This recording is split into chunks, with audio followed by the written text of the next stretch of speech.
how we define excellence is so important. And I think for educational institutions, we talk about this a lot. Like as a scholar of higher education, I spend so much time thinking about like what is it that we do? What is our value to society? Like why ought we invest so much time, so much money in sending our young people to college? And I think this is an important question. Like it's easy to pretend that it's a flippant one, but I think it's essential.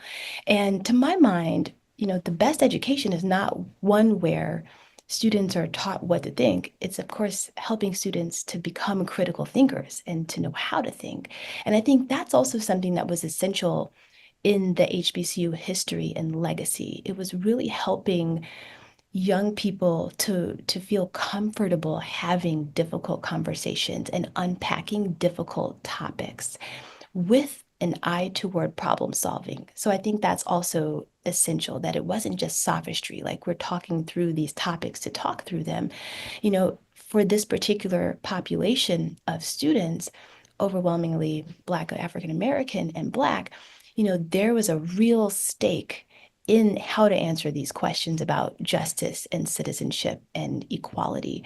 So, really helping students to find a forum where they can grapple with these difficult topics and where they can then figure out some solutions for dealing with them and helping to contribute to solutions on the horizon outside of their school. So I think, to my mind, excellence is that. Like it's really crafting a style of education that is valuable to society and in addition valuable to the individuals who participate in it.